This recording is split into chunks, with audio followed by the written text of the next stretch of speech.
Good afternoon and welcome to the Road to Recovery, the Road to Freedom with Mark. This is my 28-minute slot every Friday. Thank you for joining me, and I'd just like to welcome our friends in the Wairarapa. Good to see you again, and our friends up in the Hawke's Bay. It's nice to have you on board. I hope you're not too hot up there. I know temperatures are going to be soaring very shortly, and we're all going to be complaining about the heat. Funny that has been so cold. August, September, October, there was snow on the mountains all the way till the end of spring, and we were still getting cold temperatures at night, even coming into the summer. So if this is global warming, bring it on. Burn as much as you can, my friends. It's freezing out there. But we will be complaining about the heat very shortly. So look after yourself and look after those around you this summer. And that's what my show is about, really. It's not just about mental health. It's not just about bitching and moaning, because anybody can do that. I like to not just throw stones, but provide solutions, and my theme today is that kindness costs you nothing.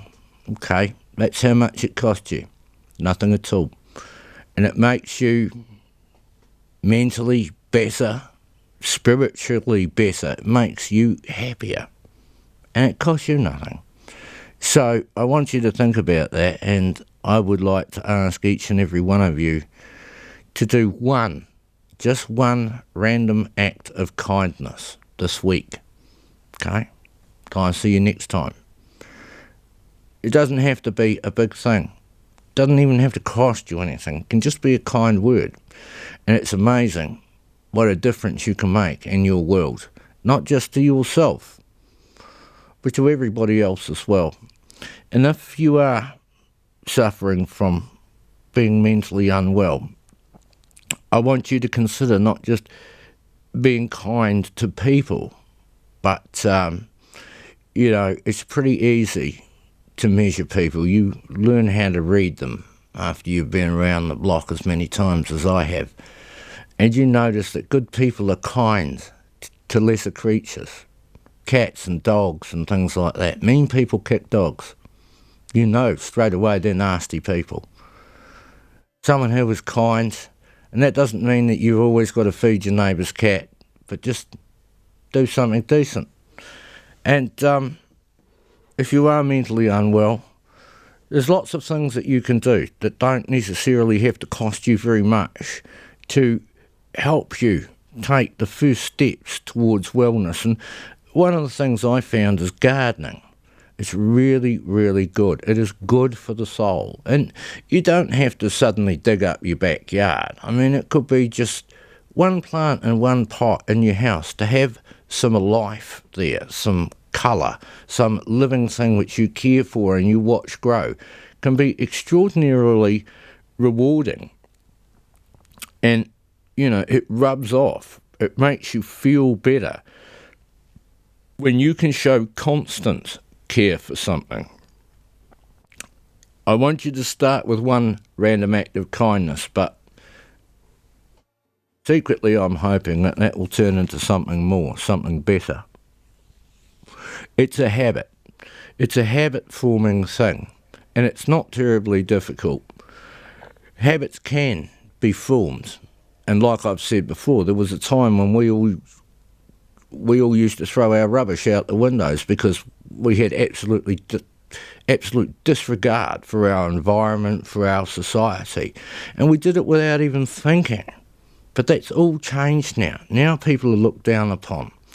But unfortunately, you, the flock, of which I am not part, tend to follow the lead.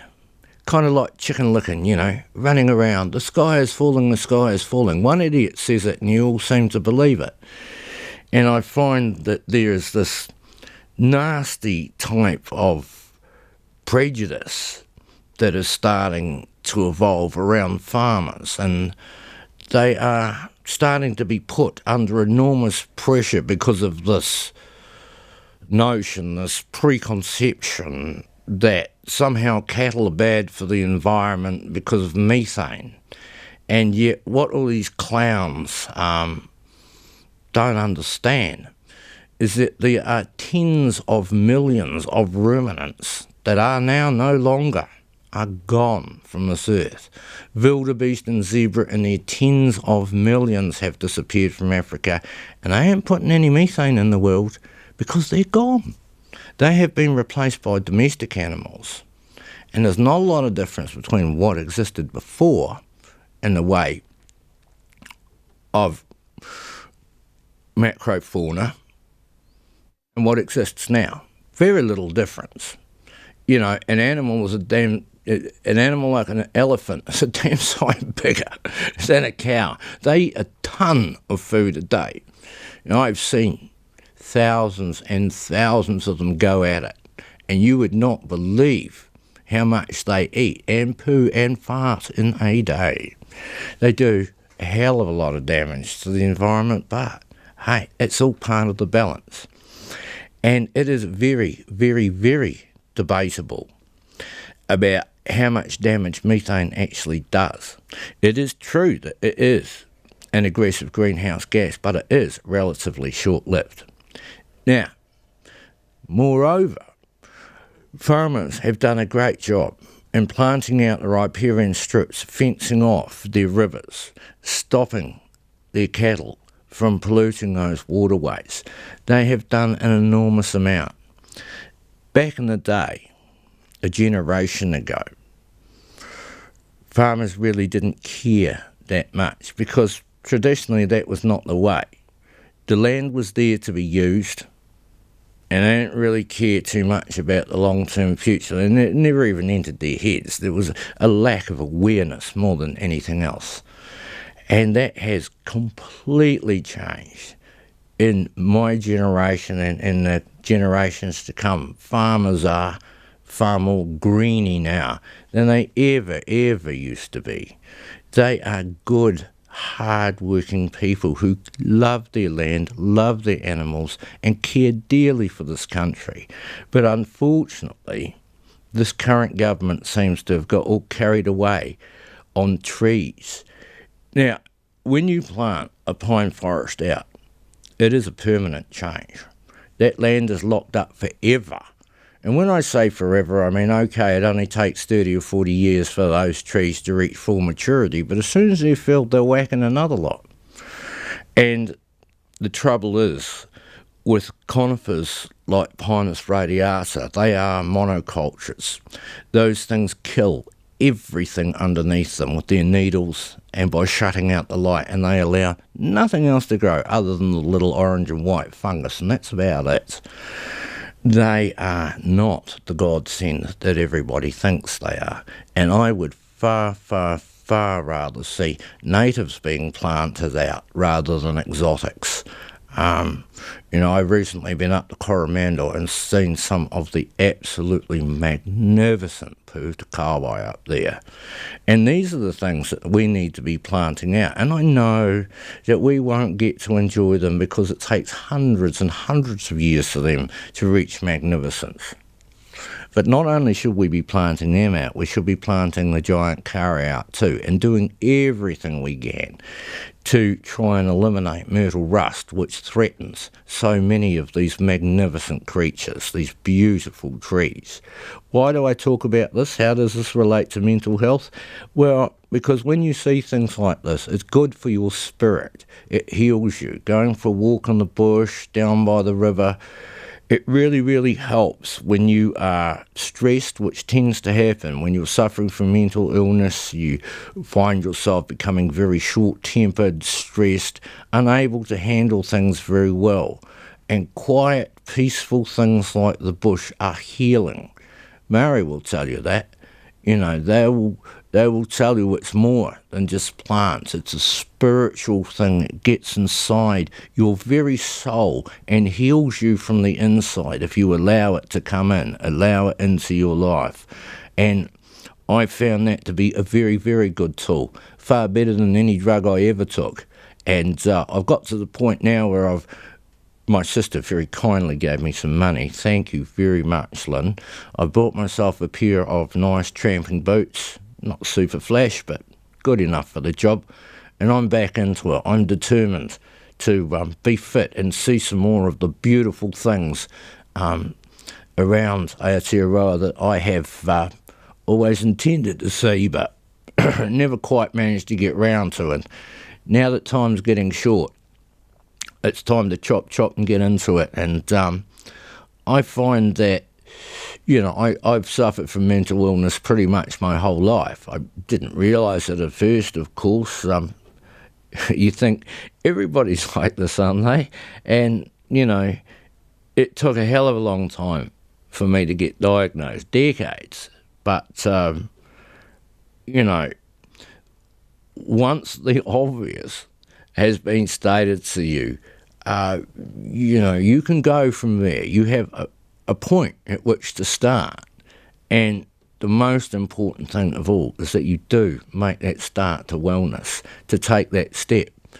It's very good to see that this current government is making an effort in that regard, doing something for the mentally unwell in this country and making at least an attempt to lower that suicide rate. And it really galls me that people like Bridges turn around and say it's not enough and it's too little too late and they could do more and all the rest of this knocking. And yet what did they do? Term after term, year after year, consecutive governments did absolutely zero, Mr. Bridges. Big fat zero. Now, I'm not a Labour supporter. I didn't vote for them. But at least they did something and they deserve recognition and support for what they've done. And I applaud them. And I'll tell you what, they're even tempting me to vote for them. And it'd be a first for me. But I recognise that at least they are making an effort.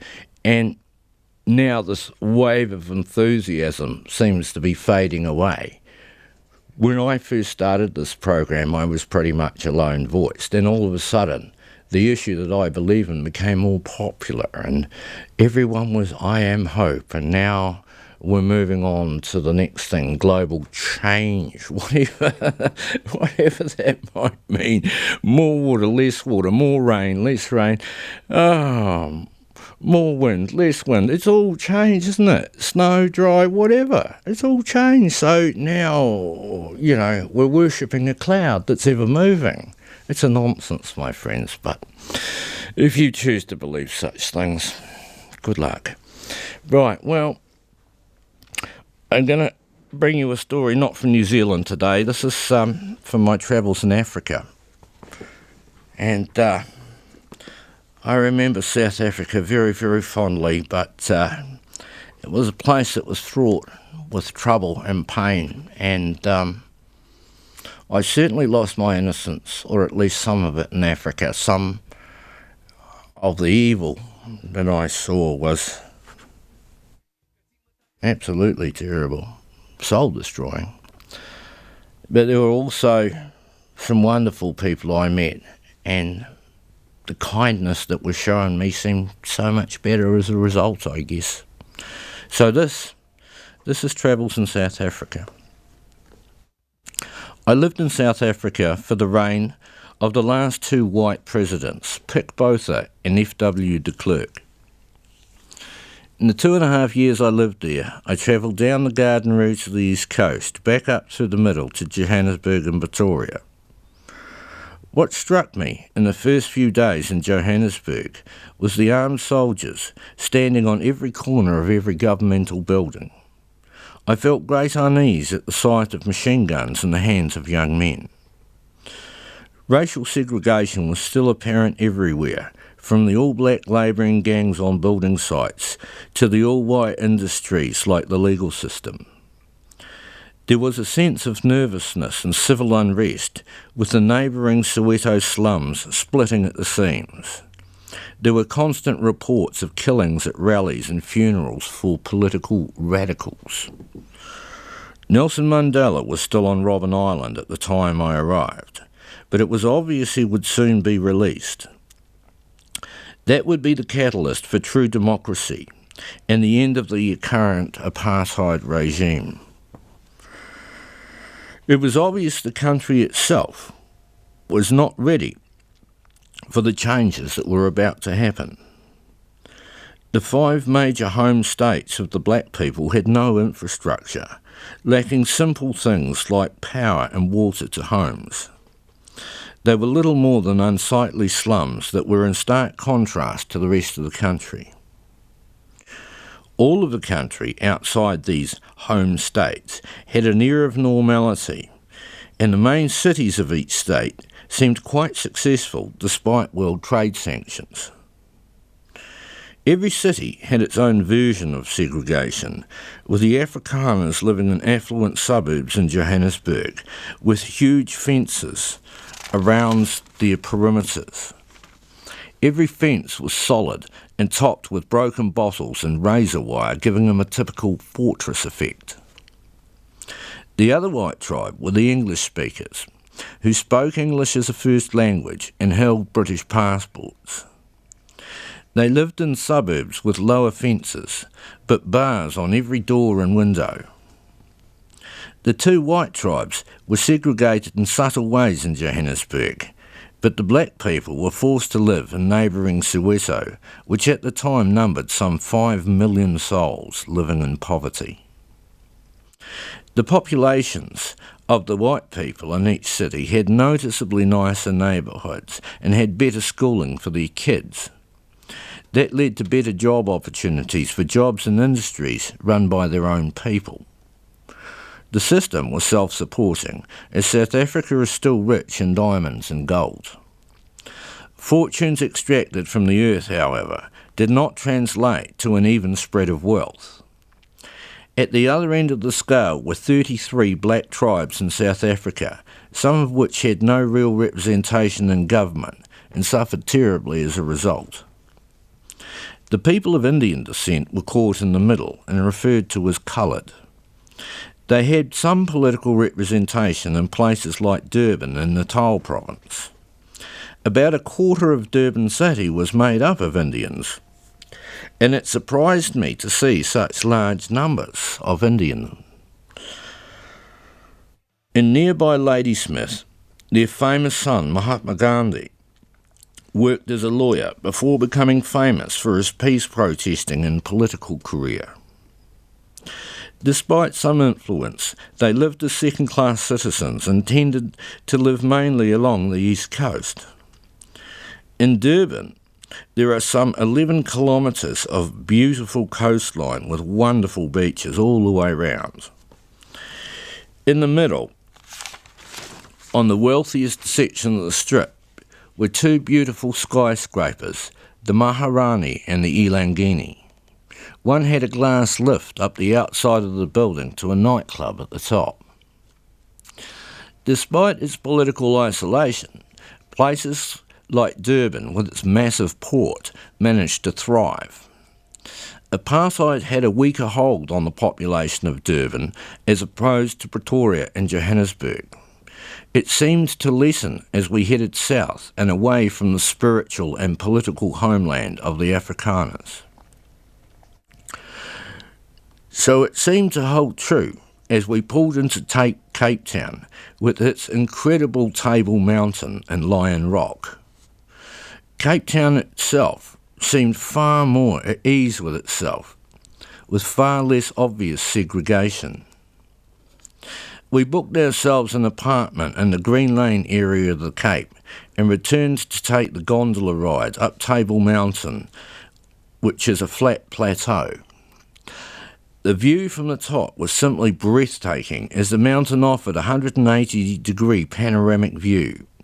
It felt like God's window on the world from up there and reminded me of the Drakensberg Ranges with its spectacular view over the city below. No matter which direction you look in this beautiful city, Table Mountain dominates with its awe-inspiring presence. Cape Town had some decent nightlife as well. We found a place called the Pig and Whistle, which was a great place for a feed and a drink and a dance to the local rock band. We had a great time there, drinking and dancing on the tables, as was the custom. There was a noticeable lessening of segregation here too, with all races allowed on the same buses and some of the same beaches. Even so, there was talk of the local Cape Malay people suffering terrible poverty and squatter camps springing up on the outskirts of Kapstadt. In all our troubles around South Africa, Cape Town was probably the most relaxed and free from the political plague that apartheid had become. Its great beauty is the icing on the cake, and it is a place that stays long in the memory, as it must rate as one of the most beautiful cities in all the world. Altogether too soon, we headed up country from Cape Town to Stellenbosch, through the Little and Great Karoo to Kimberley. The famous diamond mining town features a 1 kilometre hole in the ground, and the area still produces diamonds to this day. The area also features some particularly fine vineyards, and we were treated to some wonderful wine. Even so, there was a marked difference in the political situation as we drove back up north. By the time we reached the Orange Free State, we were back in the old South Africa we had witnessed in Pretoria and Johannesburg. It was strange to see so many different versions of apartheid in the one place. All of the country was in a state of permanent change, like it or not. The last two successive white governments realised they were little more than night watchmen, waiting for the new South Africa to be born. They mainly concerned themselves with trying to keep law and order and stopping the country from spiralling into war, as so many of its neighbours had done. One of the more interesting little adventures happened in Durban when we went to the Currie Cup rugby finals. Standing out as Kiwis meant plenty of people were interested in our journey and our impressions of the country. They were wonderful hosts, and one guy, Dave, offered to introduce us to a rugby-mad friend, Api Kitching, who lived with his family under a local stadium. He took us from Kings Park to Parks Rugby Club to meet Api, who immediately asked the four of us to stay with him and meet some of his friends. Api, who was Afrikaans, and his wife, an English speaker, were wonderful hosts and lived in an amazing flat built under the stadium by Api, who looked after it. We stayed for a few days before Api took us out to the countryside to Potensi to meet some friends who grew oranges for a living. We didn't know what to expect and were amazed to see orchards as far as the eye could see in a valley serviced by a large dam they had built for themselves. We were taken to the homestead of Zol Ferreira, a descendant of Portuguese and Afrikaans, who had carved out an oasis for themselves in this very harsh land. As well as oranges, Zol had an ostrich farm for extra income. Another relative and neighbour kept antelope for local consumption for braai fests or barbecue feasts held for all the local folks. The first day and night we stayed there, Zol turned on one of these massive feasts for the four of us. All of the neighbours from miles around came over to meet us, and it turned out most of them were related. They lived in their valley pretty isolated from the rest of the country in a small microcosm of South Africa. Whilst there, we met a relative, Espi Ferreira, the richest of the orchardists, who invited us to come over and visit. He owned a massive orchard in the middle of the valley, along with the local packing sheds, a bottle store and a few other shops in the small village he and his ancestors had built. He also had many black folks working for him, and their families lived on his land in very primitive conditions. The orchardists could not see why the black workers should live any differently, despite the massive contrast in their lives. Even so, the orchardists were heavily armed in case of civil uprising. They were very isolated in Potensi, and almost all of them belonged to the Dutch Reformed Church and are staunch believers. We stayed at Zol's place as they had plenty of room with servants to help run the place. It was very strange for me to be waited on by maids, but they seemed very happy with their situation. There was also plenty of land and hills to explore, and on our third night there, we headed back up to the back of the property to catch some live game. The idea was to spotlight the antelope using utes, then to herd them up and jump off the back of the utes and rugby tackle them and tie them up. It was a dangerous exercise jumping off the back of the utes at some speed, so was left for the black folks to do. I joined up with them in the back of the ute, and soon we were jumping out to tackle the poor panicking antelope. A few guys got quite badly banged up, and we managed to capture 3 female buck, which were trussed up and transported to a local farm. I was surprised that everyone took their situation in life without question or complaint, but that was how they had grown up, and they had never known any different.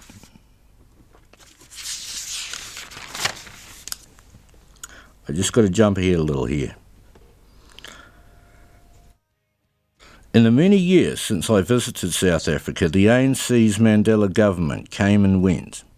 It did not deliver the hoped-for change, but to me was astonishing for the lack of bloodshed.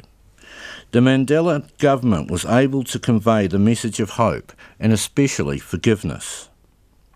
This stopped the country from descending into civil war and allowed a smoother transition from white to majority rule. I was surprised at the lack of civil unrest and hoped this peaceful beginning would lead to a prosperous future. Unfortunately, this was too much to expect, as South Africa was very set in its ways, and not all change could happen quickly. Many people hoped for immediate change, whereas real and meaningful change will more likely take generations. I think the Mandela years delivered all it was capable of. I hope the future will bring the freedoms all of South Africa's people yearn for. I believe it is now up to all of the countries who placed embargoes and sanctions to deliver on promises of acceptance and open trade. I expect, however, South Africa will take a long time to recover, and I feel sorry for all of those wonderful people I met on my journeys. I look back now on that journey with a melancholy heart, as it is a place where I've left a little piece of myself. I will never forget the promise of the burning sunrise and the incredible red sunsets of a place I came to love. I hope for her a better future. The end.